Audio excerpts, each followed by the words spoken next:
I'd like to call this meeting of the Lammersville Unified School District Board of Education to order at 7:01. At this time, I would like to remind everyone that this meeting is recorded, so please silence or turn off your cell phones. And if we could please stand for the Pledge of Allegiance.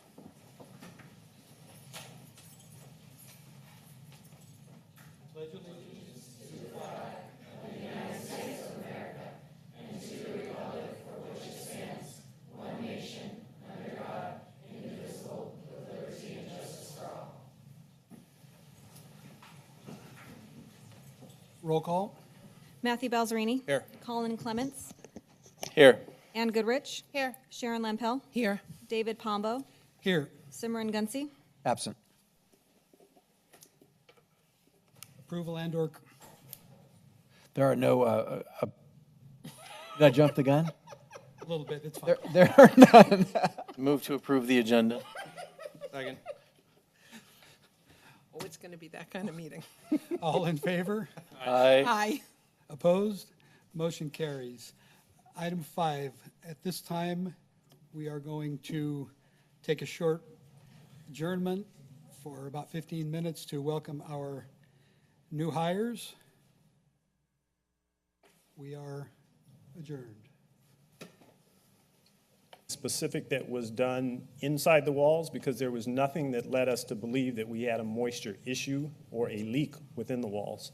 All the testing that we've done since this issue rose its head was in the classrooms and even adjacent areas around the classrooms, in the sidewalks outside and even some of the areas that are beyond the sidewalks. And the result was we just have very high moisture content, not just in the rooms, but all around. I wasn't talking about specifically leaks inside the walls, but if the moisture exists under the floor and it now can no longer come up through the floor, it's going to look for some place to come up. And if the walls aren't sealed, that may be the place that it perks up. That there is that potential, I guess I would say that potential could be there. All right. I have a question for staff. When did Mr. Lee get into his classroom? He was in there for the first day of school. So he moved in on the And I first think day he of moved in school. the weekend before, and Mr. Legrand was moving him, I believe, Friday or Saturday morning. Is that correct, sir? Yeah. I will Before- say before that school it started. took us a little longer than we expected. It was last minute, the week before school, and even the day before. We did have some base that still needed to be installed, so I was not as pleased at all as you guys were that there was a little bit that still had not been done. The flooring had been down, so it was acceptable for the kids to get in, but I'm no more happy than you guys were that there was still some unfinished base that had not been installed. Oh, I disagree with you. I don't think you're as unhappy as we are. Okay. Okay? I don't remember exactly who it was, and I'm the furthest thing in the world from someone who works in construction and deals with this stuff. But somebody stood right where you're standing, made commitments to us that they promised because they knew what they were doing. Yep. This would be identified, this would be fixed. You've been building schools for a long time. You know having things ready for school doesn't mean you can finish your last pieces of construction as the bell is ringing. Teachers need to get in there before school starts. We heard commitments to find the leak that obviously doesn't exist. There's something else going on. We heard commitments to install pipes that were going to go around whatever it was, which never happened. We've heard a lot of commitments that have not been followed through. So you just stood here and made another commitment. How can I or any other board member or staff be convinced that this is going to happen?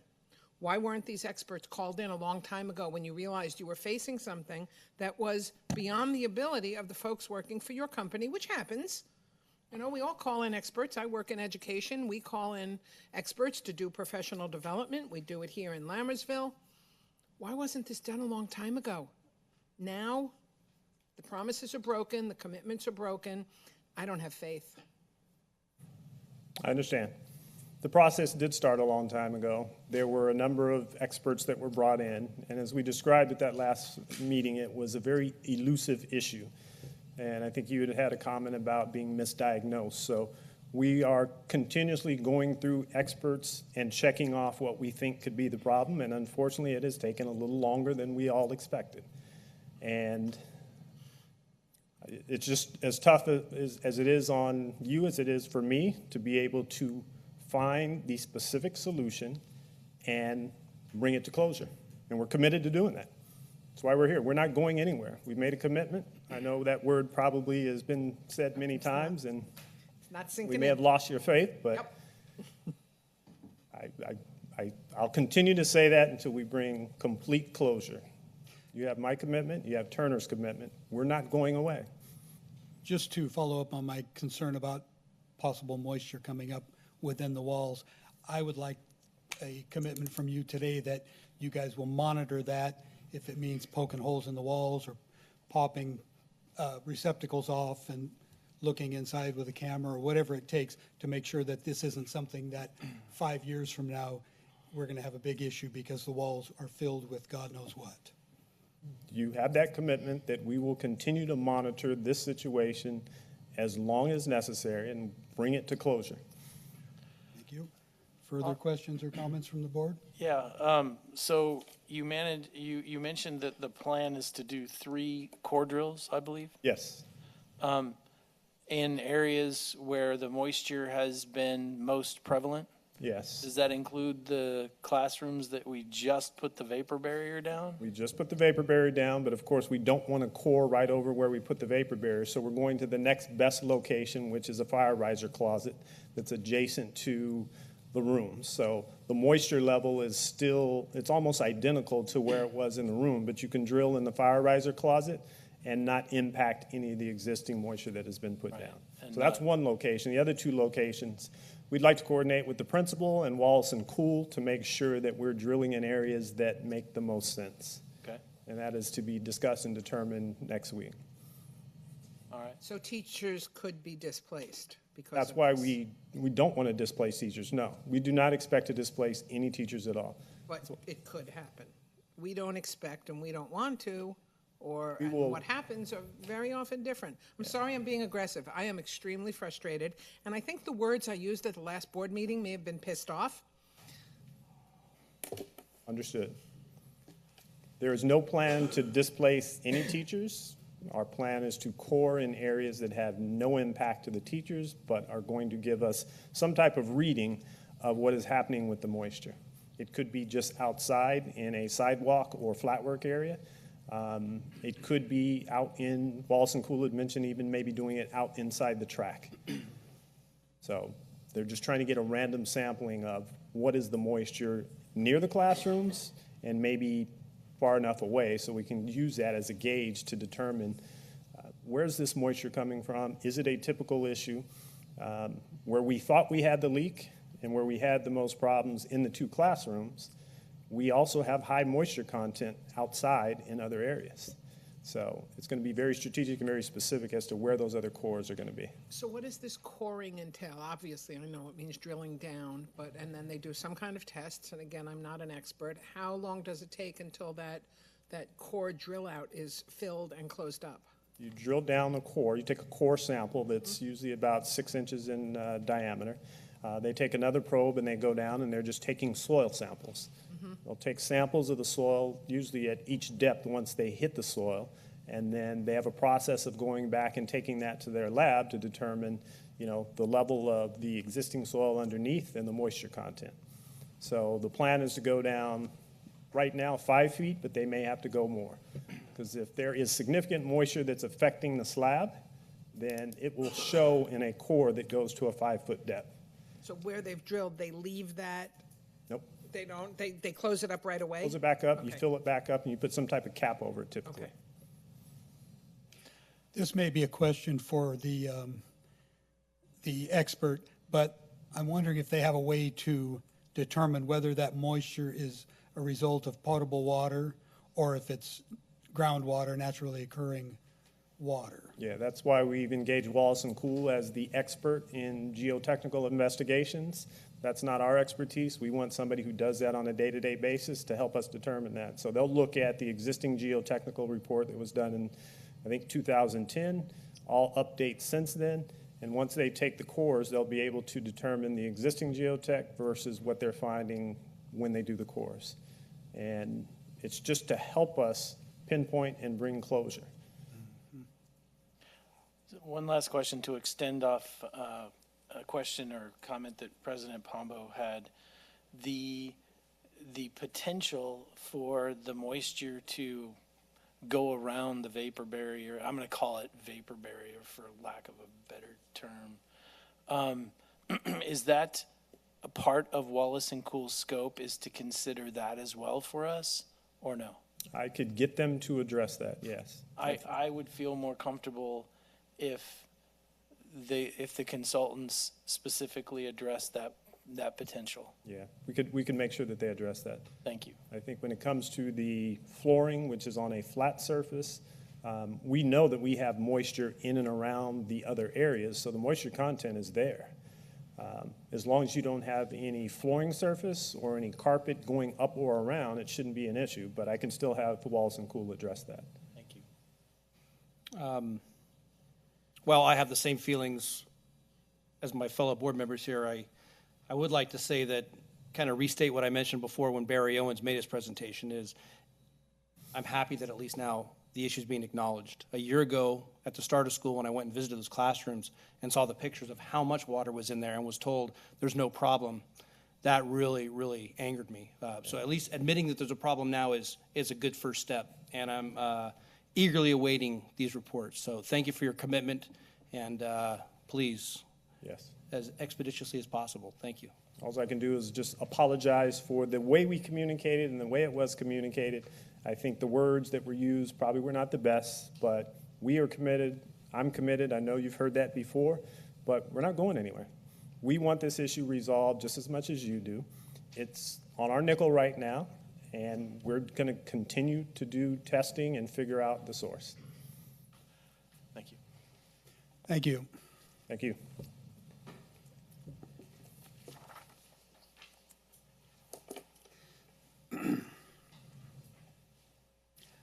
Item 7, committee reports. District Advisory Committee, trustees Belzerini and Clements. The next meeting has not been put on the calendar yet, Mr. Mr. President, we had, if you don't mind, we had put together a tentative schedule for all the dates in an effort to get all the dates at one time to the board. As Mr. Harrison was going to come up and we're going to put up on the screen. Okay. And then Good, we're getting a hard copy. Thank you. You need a copy? No, we have them. Thank you.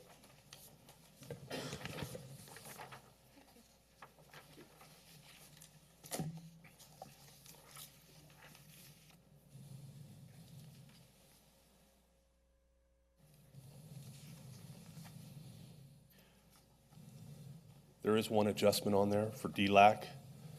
The first date has already been adjusted. The 9/28 is now 9/21. Are there Ours any says other? 9/21. Yes. Yeah, it's on here So already. that's been adjusted. Oh, you have that new copy? Great. That was great. Yes. If there's any other communications you need, you can email me if there's any other things that come up with the dates. And I can work with staff to make it so. Wonderful. Thank you. Will this calendar be available to the general public on the website? once everything's set, we'll put it on our normal process. And the reason why there aren't any DAC dates is we thought we're throwing out a ton of dates, let's get them set, and then we'll go to DAC. Sure. Yeah. I get it. Well, and that one just- kind of follows the process anyway. Yeah. All right. Great, thank you very much. Awesome to have the whole year up front. Thank you. Yes. Why didn't I think of that? I don't believe any of the committees have had meetings since our last board meeting, I so don't think so. I think we can move on to governing board reports. Trustee Goodrich, Nothing to report. thank you. Trustee Clements, I only have like 15 minutes. No, I'm kidding. Nothing to report. thank you. Trustee Lampel, Unfortunately, I had to miss all of the back-to-school nights, so I have nothing to report. thank you. Trustee Balzerini, Nothing to report. thank you.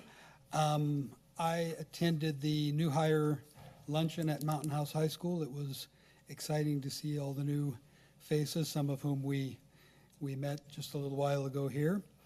I also attended the second day of professional development for staff at Mountain House High School. There were lots of familiar faces along with some new ones working on teaching strategies and learning about our new technology. Good stuff, very exciting.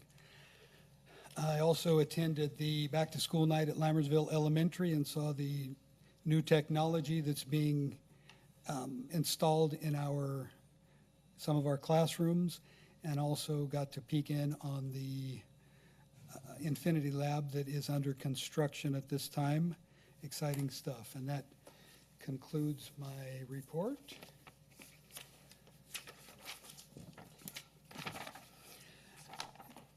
Receiving a public comment. Board members shall give members of the public an opportunity to address the board either before or during the board's consideration of each agenda item.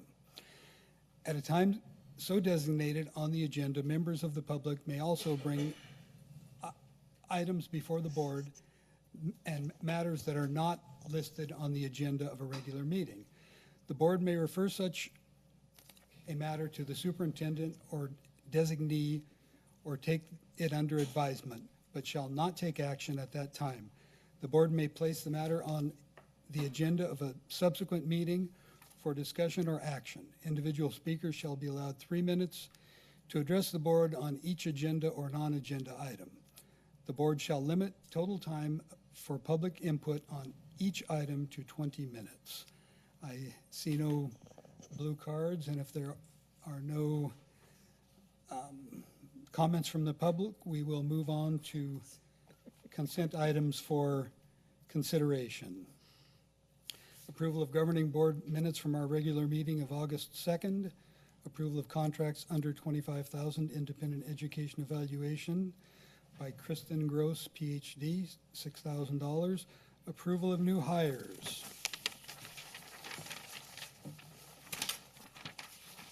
Acceptance of resignations, approval of updated 2017-2018 fundraisers and warrants. Staff report? None.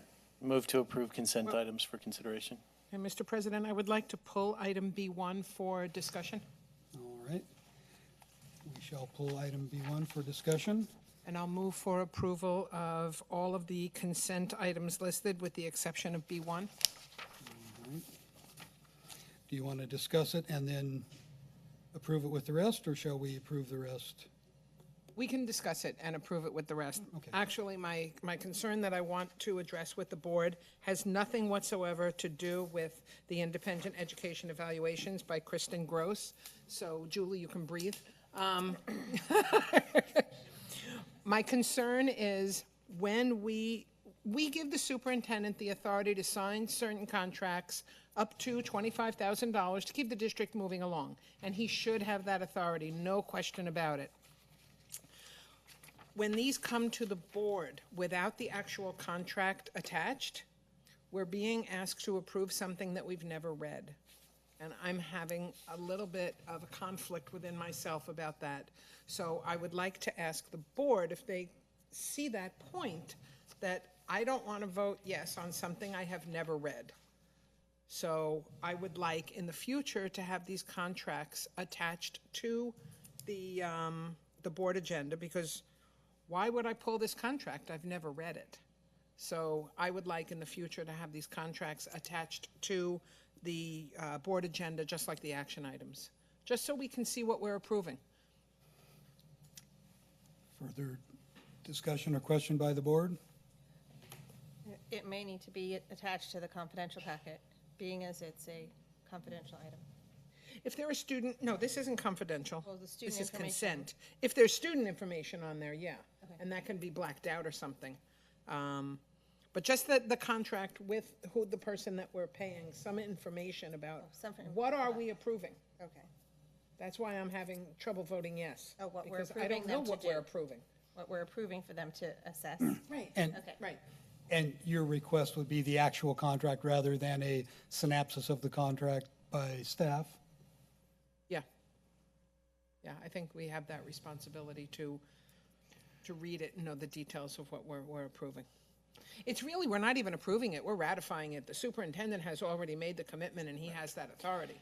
So it's really just a ratification. And if I may bring up some history, this board has had that conversation, well, different people on the board, but the board has had the conversation before, and if my recollection is right, that was the discussion, that's why we came up with that figure in the first place, was in order to keep the district moving, we have to have trust in the superintendent, and contracts like these is something that the superintendent executes. I recognize you have a background in education, but that's not the role of a board member. The role of a board member is to ratify the contract. And if we have our trust in a superintendent, we've done our job in hiring this person, we have to trust that the staff report, and this is sufficient, because this position of board member is designed for laymen. I understand you have expertise again, which we all appreciate, but that's not our role. But we read and approve larger contracts. So that like- has nothing to do, That's the my point conversation. of view on this, and I'm just going to respectfully disagree with you, trustee Belzerini. I can't put my name to something I've never read. I'm having a problem with that.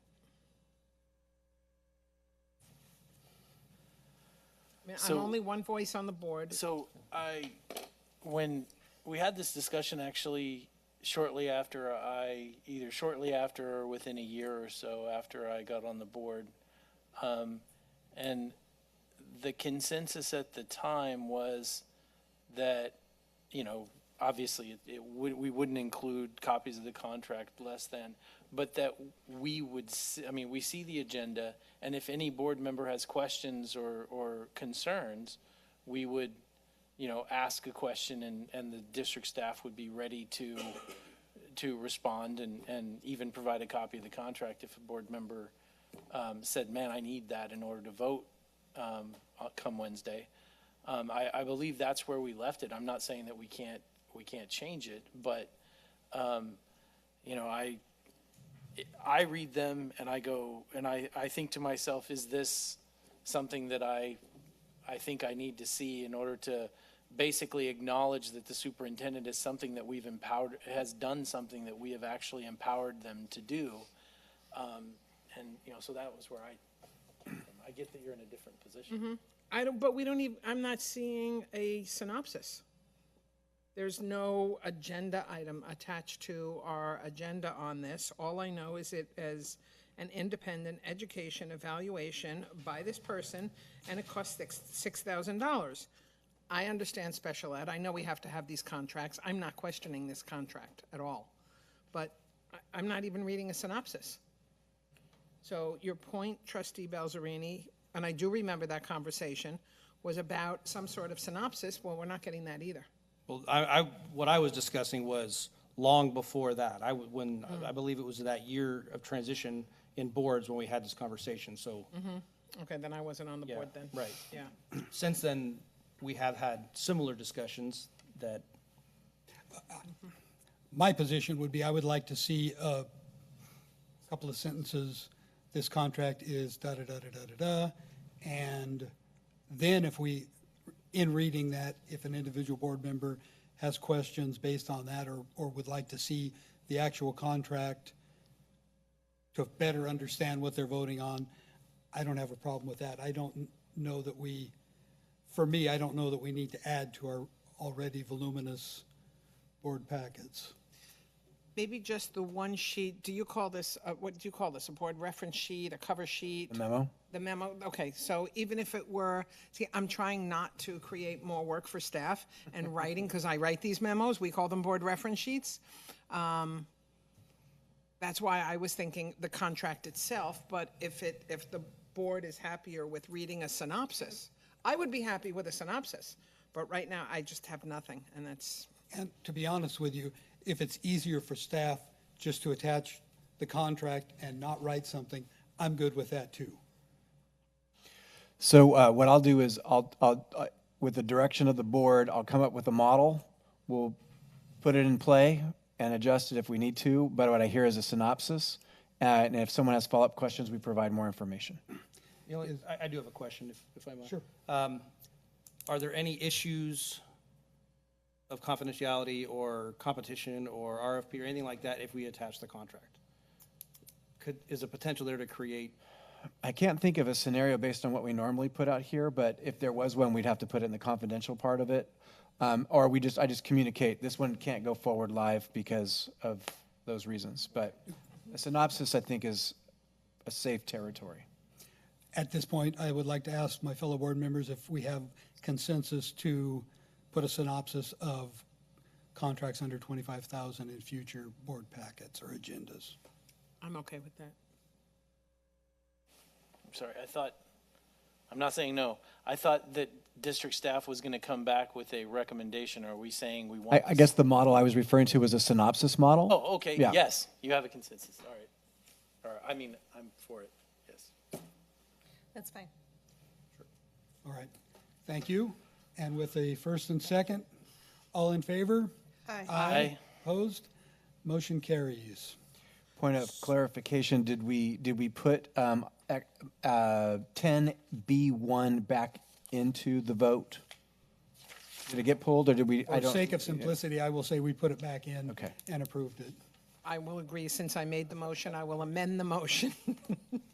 Thank you. Back to my original motion. Yes.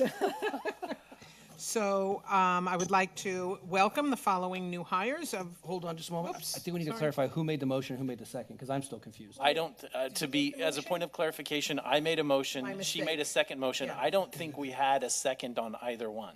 Okay. So which motion stands? I move to approve consent items for consideration. I'll second. Thank you. All in favor? Aye. Opposed? Motion once again carries. So now I'll go back to the happy Thank you. stuff of Sorry. welcoming our new employees.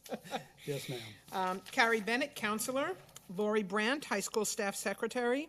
Fernando Chicon, Spanish teacher. Patricia Cornejo, food service worker. Soreka de Souza, social studies teacher. Wally Diouf, French teacher. Leticia Isip, special education instructional aide. Heidi Kratt, self-contained classroom teacher. Logan Loya, alternative education teacher. Ronald Roberts, math teacher. Ashley Shershall, self-contained classroom teacher. Jocelyn Stevers, special education instructional aide. Alita Tejero, high school clerk. And Francesca Zapanta, district courier. And again, thank you to our HR department. You've obviously been very busy, and welcome to all of those new employees. Welcome again.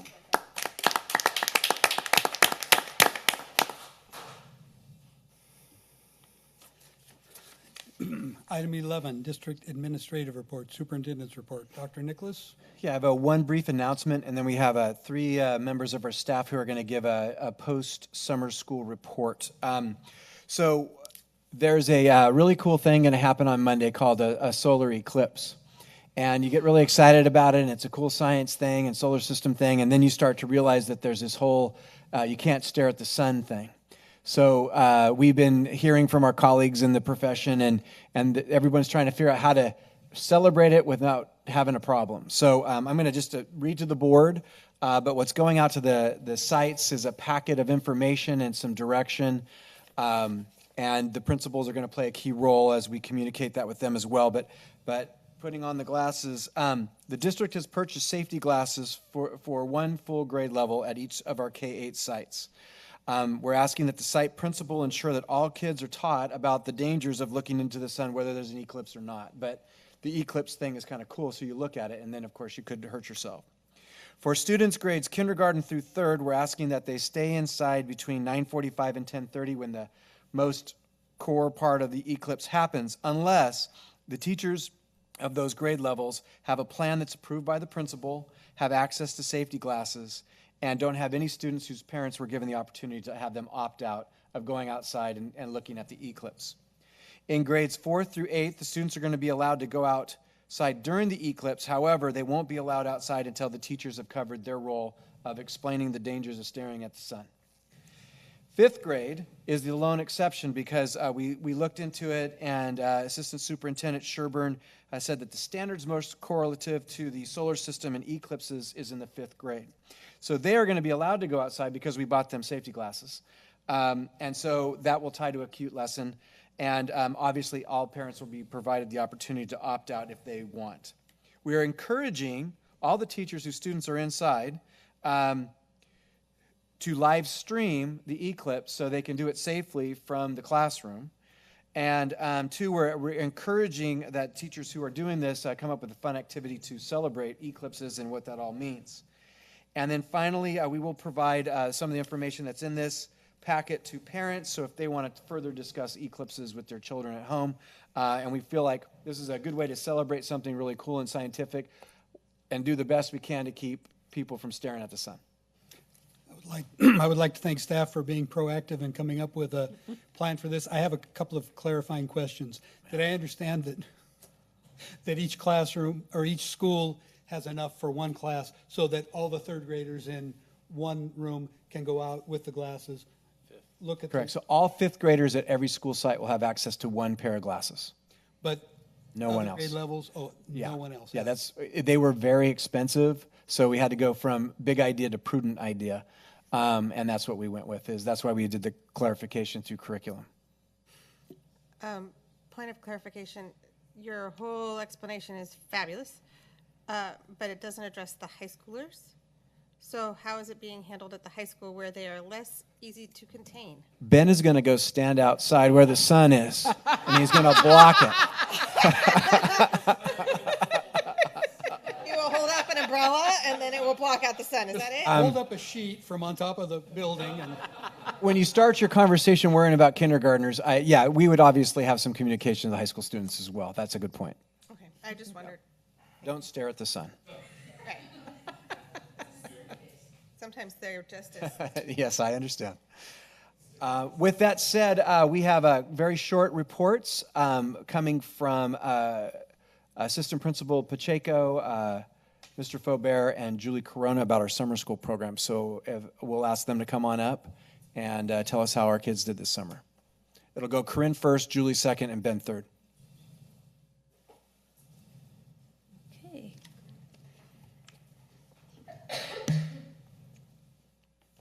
Good evening, President Pombo, members of the board, and Dr. Nicholas. Thank you for having me and allowing me to share about the summer. It was a lot of fun. I had a lot of fun, so I'm hoping the kids had a lot of fun too. We started summer school with the purpose of giving extra support and intervention for the Title I students as well as any other students in our district that needed extra support and intervention. We were providing intervention in the areas of reading and math, and then also integrating the art and the science component, wanting to make sure that kids felt engaged and excited about summer school. Not that it was a punishment, but it was an opportunity for them to come and learn, but have some fun while they were doing it. So we're just going to briefly go through an overview and just a couple of points, and I have some pictures kind of some activities that we did. We had a total of 157 students that started the summer. We ended with 140. One of our goals was to keep the students as long as possible. So we retained, I think, a good portion of students throughout the summer who continued to come. Here we have the total students by school. So you can see that Altamont had 39 students, Bethany had 42, Lammersville 37, Cuesta 12, and Wickland 25.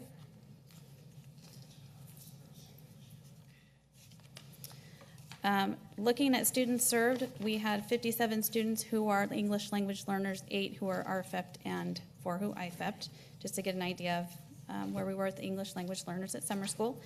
And then I did a quick count just out of curiosity to see how many of our students came back to summer school this year who were here last year, and we had 24.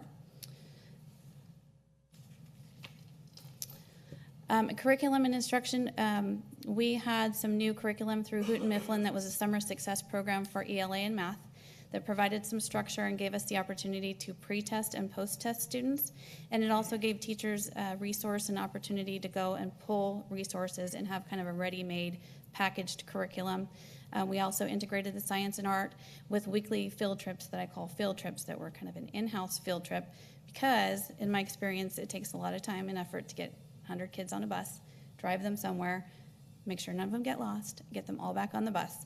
So we did some in-house field trips that turned out to be a lot of fun. This is just a quick glimpse of the Summer Success Program. It was all packaged together per grade level. This is the way that kindergarten integrated some of the science and art. They used their spelling words tied it to science, had the students do some word sorting, some movement activities, and some other art projects to go along with that. One of our in-house field trip projects was that we had young Rembrandts who came once a week and saw all of the kids once a week. They focused on drawing skills and basic art concepts. We had Allison's art bus, week 2. This is actually an old school bus that's been renovated by an artist and her husband and have turned the whole school bus into a gallery. So all of our students, K through 8, went on the art bus for a session to learn about Monet and his landscapes. So they had a lot of fun with that, and even we had kindergartners doing the same painting, so it was really cute. We had Bricks for Kids in week 3. That's a company out of Stockton that does STEM activities related to Lego, building with Legos. All the kids know Lego, and so it gets them very excited. So the representative came and taught a lesson about centrifugal force and how the use of a carousel swing would demonstrate that. If you're at a carnival and you swing and the swings kind of go out. So they then were tasked to build a carousel swing with Lego bricks and incorporating a motor that goes with the Legos. For the little ones, they taught about pollination and then did a Lego build to replicate different flowers and parts of a flower. And then week 4, I think this was the kids' favorite, we had Python Ron, who brought tortoises, bearded dragons, snakes, a tarantula I was not a fan of. And he let the kids touch them. He talked about what the different animals did, where they lived, their habitats, and the kids had a lot of fun with that. That was one of their favorite things. We also incorporated family activities. So we wanted to make sure that families felt involved, that they appreciated the process. So we had weekly newsletters. We had a meet and greet in week 1 where families could come in and see the classroom, meet the teacher. In week 3, we did a family STEM day. And week 4, we did an art gallery. So a couple pictures of Family STEM Day. Each classroom teacher was asked to come up with one STEM activity that their class would prepare and that teacher would run a station for so that families could come and participate in these activities with their students. They created a STEM passport. So the little bubbles there are the different activities and stations, so they would go through and get that kind of signed off and encouraged to go through the different stations. So here's a couple families who came and engaged with their students building out of spaghetti noodles and marshmallows and building boats, all kinds of fun stuff. And then with all of the art that we integrated, we did an art gallery in the final week of school. So we had the Monets, we had the young Rembrandts, and we also had some samples of what the students did in the classroom that we had on display, and parents could come and view them, have some cookies, and then take the art home with them.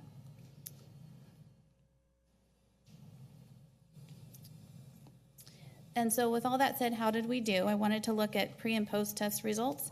I also sent out student surveys and parent surveys, and then kind of looked over the budget to make sure that we fell within what was approved by the board in the initial proposal. Pre- and post-test overall, average of math pre-test when we started the year K through 8 was 52.2%. Overall post-tested K through 8 was 79.8%. Reading pretest looked at K through 8, 59.8%, moving up to 68.8% at the end of summer school. Student surveys, this is just a quick glimpse of some of their responses. I feel like they're kind of our clientele. I wanted to see how they thought we did. I wanted to make sure that they learned something and they had fun while they were doing it. So the blue represents on the activities that they loved the activities. The value of the class, they feel like they learned a lot. They feel more confident in math and reading. And then at the very top there, I wanted to know the level of effort they put into the class. So most of them said very good. Some of the comments that they made, I'm not going to read through all of them, but what did you like most about summer school? What kept coming up was teachers. They loved their teachers. They loved the activities. They loved having fun while they learned. What they liked least about summer school, one of them said, I didn't like the math, but it was okay. I learned a lot of math. So good. Parent surveys, I wanted to find out from parents, too, how they liked the program. If they thought they'd want to re-enroll their student next year, they all, for the most part, said that they would. They felt like their students enjoyed the activities. They felt like the program helped their student academically. They were satisfied with all the components, the parent communication, the student safety, and the academic content. And then I wanted some feedback on the activities for the parents just to see how they felt about those things, and they overall felt that they were very helpful. One of the comments that I wanted to point out was that They felt like it was easier for them to get their child up for summer school than it was to get their child up for regular school. And then another parent wanted to know if we could extend the day for more hours and for longer weeks in summer. Teachers overall felt that the program was a success. They appreciated the curriculum, felt like it was easy to implement, and they felt like the students were engaged in the material. And that's my presentation. It goes to Julie. Is How there many any questions? classes did you have? We had kindergarten, first, second, third, So fourth, one at fifth. each. We combined 6th through 8th. So we had about 30 students combined. So we had them together. So I have a question on the English learner portion. I think there was a slide that related to returning English Yes. language.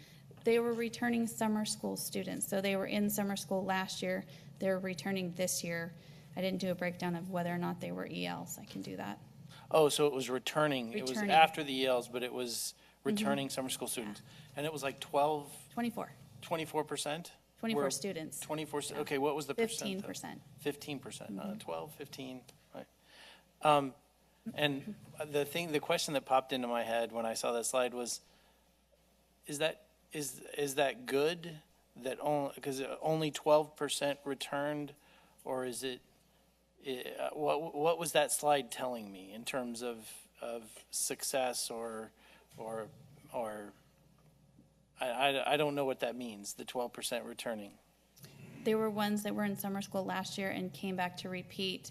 Whether or not we feel like they're back to repeat because it didn't make a difference or they weren't successful, or whether they came back because it helped, I'd have to pull that data. How many students in total were invited to participate in summer school? We invited all the students from Lammersville Elementary first, knowing that we had budgeted for 200 spots. So all of the invitations went to Lammersville students first, and then from there, we invited students who were English language learners and needed intervention based on the feedback from the assistant principals at the other sites, and then put them in accordingly to try to fill the spots. Did that help? My curiosity would be, were the kids, those 15%, it was 15, not 12, that were returning, was it because only 15% or some other percent were invited to return? Or were basically all the same kids invited to return and only 15%, either them or their parents, chose for them to return? Correct. All of us were invited and 15% chose to participate again. Is there a Some criteria? kids Oh, wouldn't sorry, have- Sharon. Yeah, some kids wouldn't have been in the district anymore from last summer. Sure. Or they graduated. and Right. they're And nice. some may have not have needed the same Right. level of help that they needed last year. See, that's what I was trying to draw from that was, hey, 85% of them didn't need help, and I don't think I can draw that conclusion from that number. Do we know how many, and I might have missed it, do we know how many were recovery versus they just wanted extra assistance? Of the 24 or of the Of total? all, of everything? Do we know? I Is that would something you got? say 85 to 90% needed the strategic support. The others came for enrichment. Okay. That would be 'Cause my I know guess if still- we're looking at percentage. I mean, today, the majority of the comments and the calls that I get are, I want more rigor for my kid. So just curious. Thank you. Thank you very much. Thank you. Thank you. And it's refreshing to hear that you had fun also. Good evening, Governing Board, Mr. President, Dr. Nicholas.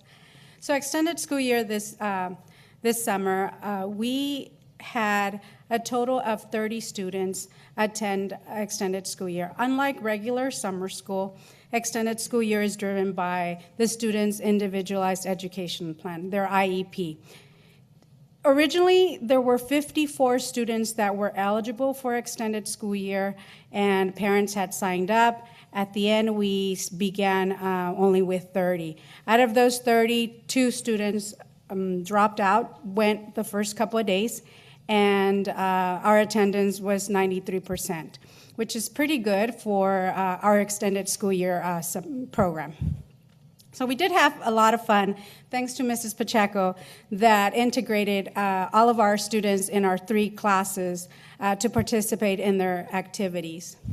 So first of all, our student progress. we had math pre-test and the math post-test. What our students in the classrooms use our touch math, and they also use some of the other curriculum like Moby Max. And gross on the pre-test and post-test, if you see, there was 27%. Touch math is very, very popular with them and successful with our students. The bottom portion of this was the reading. So they were all assessed using the developmental reading assessment. And this is the tool that they were using during the school year. The average range of increase was between 1 level and 3 levels, meaning that students were, they made progress 2 levels. 1 level is independent, 1 level is instructional. So most of the students made an average change in levels with 2. Oh my gosh, I apologize. I totally lost my train of thought. That's never happened to me. Oh, no. Okay, so with this DRA, what happens is that when students are participating at a level 8, they begin at a instructional level and then they become independent. So they made 2 levels growth. The activities during the day, they participated in social skills, small group focusing on the reading fluency and comprehension. They worked on math and written language. One of the programs for the lower grade levels was reading mastery, and that's just a continuation of what they were doing during the year. The upper grade levels were working on corrective reading. Many of the students made some progress, some of them were just remained the same. And here are some pictures of our students that participated with the general ed, with the regular summer school, the Allison's art bus. Also, we have pictures of the STEM project, them using the Legos to build the Ferris wheel, and that concludes. I went a little bit too fast. That concludes. I guess I didn't have that many kids. I didn't have over 100 students, but that concludes my presentation. I have a quick question that may apply to both of you, and it may even apply to Ben's presentation. We'll see. We saw in the progress numbers look really good in both presentations. It's wonderful to see that the kids are coming to summer school and actually making some strides. The percentages, did that mean that percentage of children were performing at grade level standard? Is that what the percentage was? Not for extended school year. They're below grade level. Okay, so if you could go back, oh. Did I? Noelle, can we go back? I'm sorry.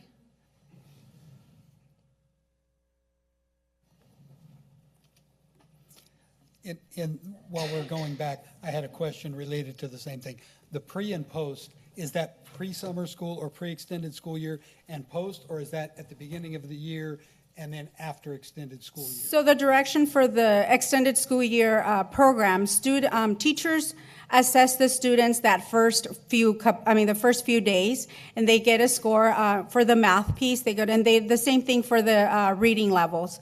So they get a score, and then at the end, the last couple of days is testing the students, and that's how they get their pre and their post. Noelle, go back to where you just were.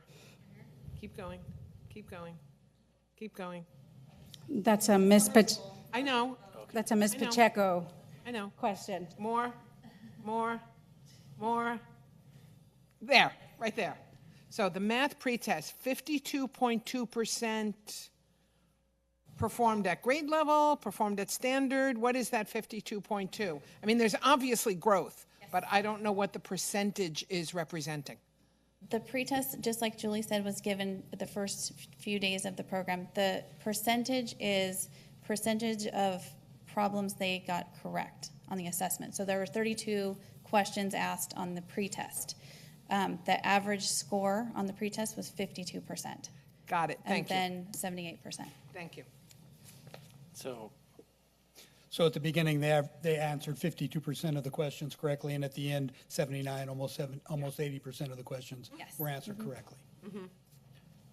So I have a similar question, only it's on the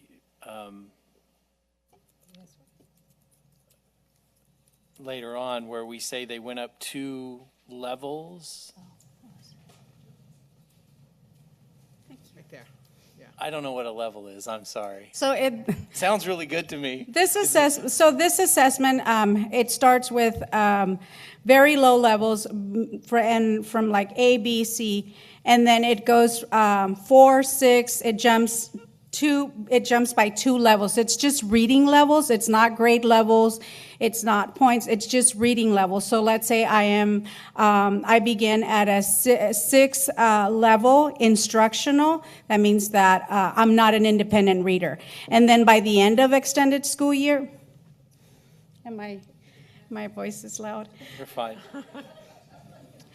By the end of extended school year, I'm retested, and I scored at a level 8 independent, so that means that I made 2 levels of a growth. But it's not grade level, it's just a reading level, meaning within that reading series. It just shows a certain amount of growth. Just shows growth. That's all. Yeah. It does. Yeah, it doesn't correlate to anything that. Right. No grade levels, no grade level I standards. asked Julie that question after last summer, so. So I don't feel so bad. Okay, thank you. Thank you. Thank you. Thank you, Noel. Oh, wait. You're up, Ben.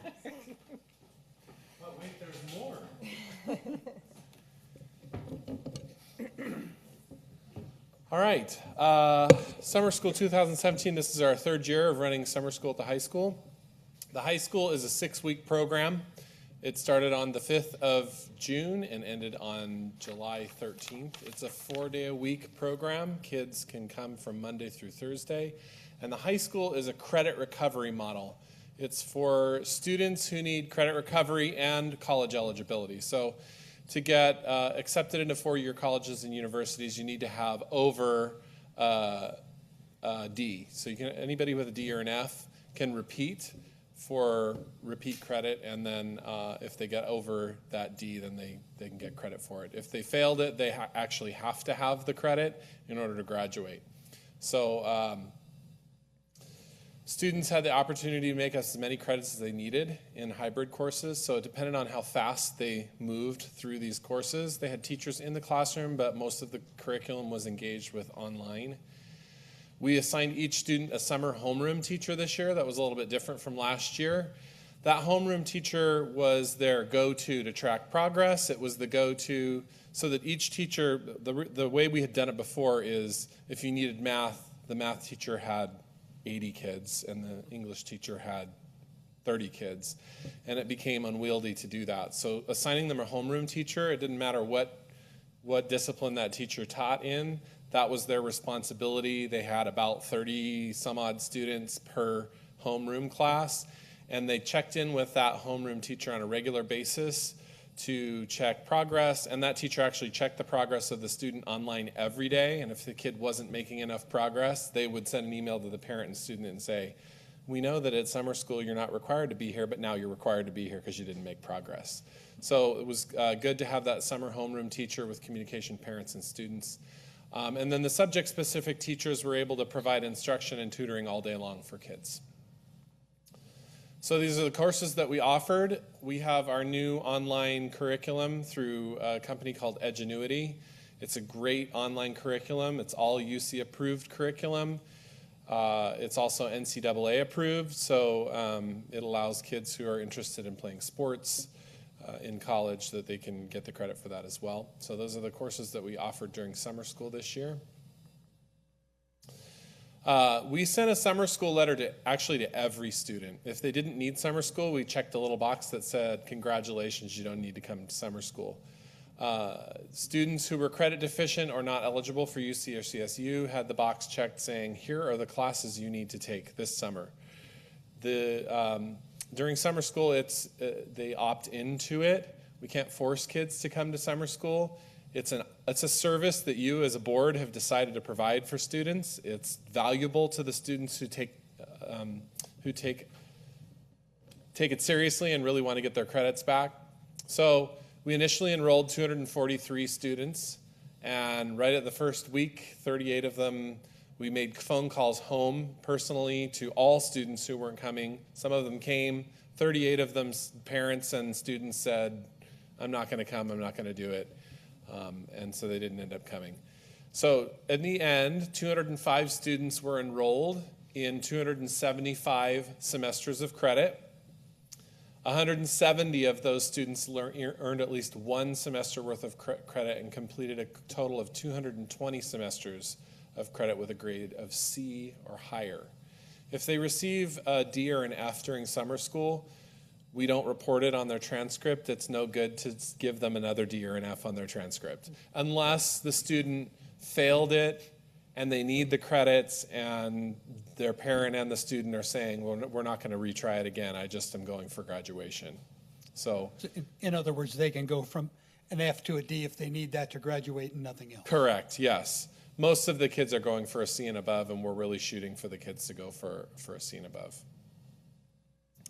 The other thing that is beneficial with this program, there were 16 students who were about 72% or more complete with the course. The courses actually have a really good tracker to tell you exactly how far the student got into the course. And it also gives you a grade, like with the 72% that they completed, they have a B in that class or a C in that class. So if the student had 72% or greater complete in the class and they had a C or above in that 72%, we're giving them the option through our online program to finish the remainder of that during the first semester. So they didn't lose, they did a lot of work. 72% is a lot of work over 6 weeks. So we're giving them that opportunity if they want to take that and complete that during the first couple weeks of school and just get done with it so that it's not on their backs. They don't have to repeat the entire thing again the next summer. So that's something beneficial that's coming out of the program. Are we seeing, are they continuing it? They are. Great. Yes. Great. Yeah. These are motivated kids who just, it's hard. It's hard to get that many credits done. So the way communication was handled, summer school assignments were mailed on May 29th. We had a parent orientation meeting on June the 1st, and then we oriented students on the first day of school. The homeroom teachers did weekly email updates. The students not making satisfactory progress were required to attend daily until they were back on track. We also assigned them specifically to the teachers that they needed help with. It was a really good model this summer to be able to have the homeroom teacher really tracking the progress of the students. And we made those teachers responsible. These are your kids, and it's your responsibility to get them through all these credits this summer. So teachers, our summer school secretary, registrar made calls, and both myself, Brian Shum, and I split the summer this year. He did half and I did the other half. We both had some other things to do this summer. Good. Yeah, we had a little bit of time off. So here is the subject area breakdown. You'll see up there the number of semesters that were attempted and the semesters that were passed with credit. And you notice the overall number, and I looked at the numbers from last year. The overall number of completion was the same exact percentage, 80%. So we're on par with what we did last year. You'll notice that math is the lowest. It's a rough subject. But kids were very successful. I know that our math teachers were impressed with the online curriculum. There was a little bit of trepidation with the teachers going forward, saying, I'm not so sure this online curriculum really is teaching these kids something. And one of our math teachers, Mr. Geis, if you know him, who's extremely opinionated, at the end of the summer said, well, that's really good stuff. I'm actually going to use some of it in my class this year. So it's good to know and to hear from teachers that this isn't just anything. And I'd like to comment, too, that I've been involved with summer school both in this district and in other districts. A lot of times summer school is a place where kids go and they don't really relearn. They give them an overview, and basically for sitting in the seat, they get a grade. And I haven't really ever agreed with that, with that model, because they're not really mastering the content. We're just socially promoting them because they sat in the seat. And some kids have learned that it's easier. So I'm not doing well in my math class, I'll just give up because if I just come sit in the seat this summer, I'm going to get a C or above. With this new Edgenuity program that tracks their progress, it's awesome. You can go into their progress reports. You can see what time they logged in, how long they were logged in for, and whether that time they were logged in for was either active or idle time. So you'll have kids come and say, well, I was on for 2 hours, and you open it up and you say, yeah, and an hour and a half of that time was you sitting there doing nothing. So you're able to have that conversation with parents, because the parents will say the same thing too. Well, I saw him on his computer. He was doing the work.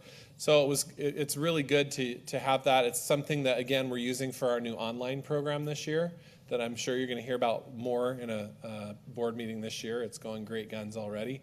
But we're pleased with the overall aspects of summer school. We can increase these percentages. I'm not really happy, especially in math, with 76%. I think that we need to look into more tutors coming in, like peer tutors during the summertime, getting kids really engaged with one another to help one another move through this curriculum. Science as well. I think all of the areas can use a little bump in that. If kids are making the dedication, you have to realize some of the kids come because their parents are forcing them to come. And you know the kids, they come and their parents are making them come all 4 hours every day, and they're just sitting there. And no matter how much cajoling you do and encouraging you do, they still sit there. They are teenagers still. So we'll still, I think, always have a completion a little bit under 100%, but I think we can get more into the high 80s for all of these, hopefully into the 90s as we move forward in the future. And is that it? I think that's it. Questions? 80%, while we want it to be higher, for that 80%, that's fabulous. What were the raw numbers last year, do you remember? Of the semesters attempted and the semesters passed? It's not a whole lot. I think the number of students enrolled this year was 205, right? Yeah. Last year the number was like 180 something or 90 so not that far something. off. No, Okay. it's similar. The number isn't all that much bigger for summer school.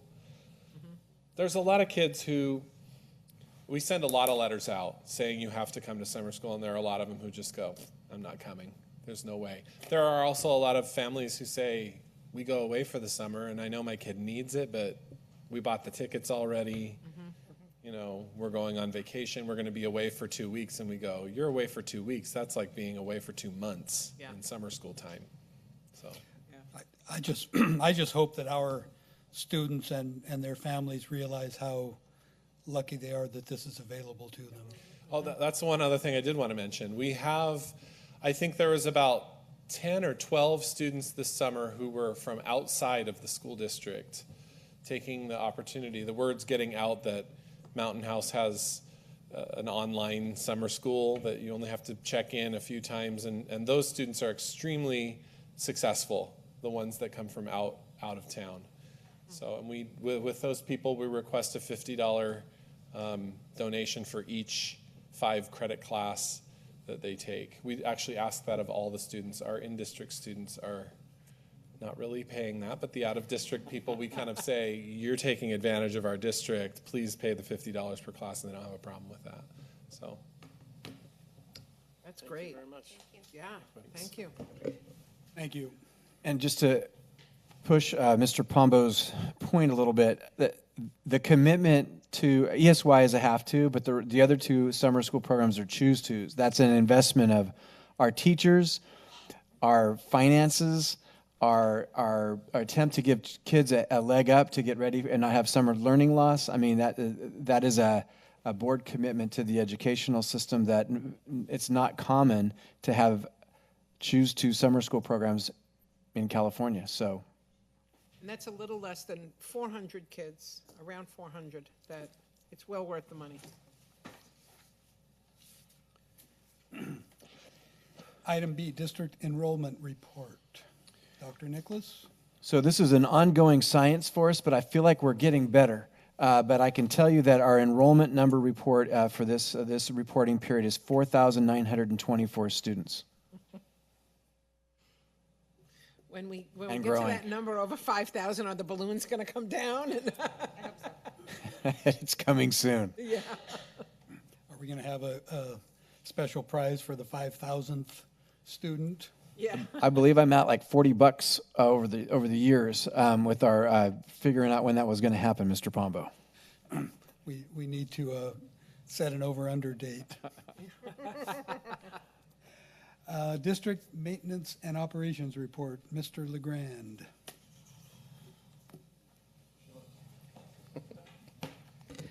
Good evening, thanks for having me here. Thank you. Ms. Ty? As everybody knows, school started last Thursday, and I want to report for our department, school started very well, very smooth, no big issues. And I want to give credit to the custodial staff and the maintenance staff as due to their hard work that things went so good for us and the rest of the school sites. I attended both construction meetings today, Mountain House High School and Hanson. Both projects are moving along well. Happy to report we're making a transition to a new work order system shortly. I'm very excited. It's something we've been working on for, gosh, almost 9 months to a year. So I'm happy we're getting to the point we're going to be rolling out here pretty soon. It's for our department and the IT department both together. So that's good news for the district. Some big projects I have coming up are all at Lammersville. We have to finish up the office, library, computer lab remodel. The garden expansion project we have to finish, and then the playground. If you drive by Lammersville, you see we unloaded 110 pallets of fall material. It's sitting on the blacktop ready to go. The playground equipment shipped from Oregon last week. It arrived at the installer's yard on Friday, and I've just got to pin them down on the install date. I'm hoping that comes next week. So, and that's all I have to report, and I'm happy to answer any questions. Not going to ask you anything. Nothing on Altamont? What is the system, the work order system that we're going to? It's called Track It. Okay. It's a good work order system. I use it in 2 other districts. Works well. Very user-friendly. It almost looks like an Excel spreadsheet. Drop-down menus. Pretty basic. So. When is the playground at Lammersville estimated to be completed? It has to be completed. I hope they start next week. I imagine it'll take 3-4 days to install it and then put the fall material. So maybe a week once we start going. How's, we've had some issues in the past with the irrigation. How's that going at the K-8 sites? I'm sorry, what? The irrigation for the fields? How's it going? Yeah. It's going good. Mr. Harrison and I, we met with Brightview, and we've done irrigation audits at all the sites. I got a couple of work orders, one from Bethany, about a little strip of grass that was dying. For the most part, if you drive around, the fields look good. From my perspective, we had some issues over the summer at Altamont, but that field's looking better. So I think all in all, things are looking pretty good for us. Great, thank you. I haven't heard any report on gopher issues. Are they pretty well under control at this point? Yeah, we have a company that comes in and does gopher control. Most of the issues tend to be at Wickland. The rest of the sites seem to be okay, but there's some little buggers in the quad there that I notice they keep popping up, and we're trying to get them, but they're pretty relentless there. But other than the rest of the sites are doing well. The gopher issue, just to remind the boards, and I don't know if you were here for this part, but there were 10 generations of gophers living in the soccer field at Wickland a few years ago. It took a long time. Feral cats were coming in for dinner. So Jimmy's done a good job dealing with all that. So they left the soccer field, now they're in the quad. So we're still chasing them. So anything else? Thank you. Great, thank you. Thank you.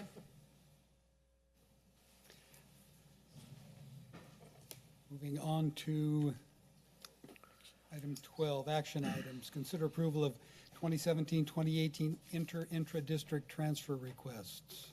Staff report? None. Move to approve 2017-2018 inter and intra-district transfer requests. I'll second. Further discussion? All in favor? Aye. Opposed? Motion carries. Item B, consider approval of contract with outside agency staff rehab for a licensed vocational nurse, $46,719.50. Staff report? Again, just fulfilling the needs with staff members that we can't supply here in the district to support our kids' needs.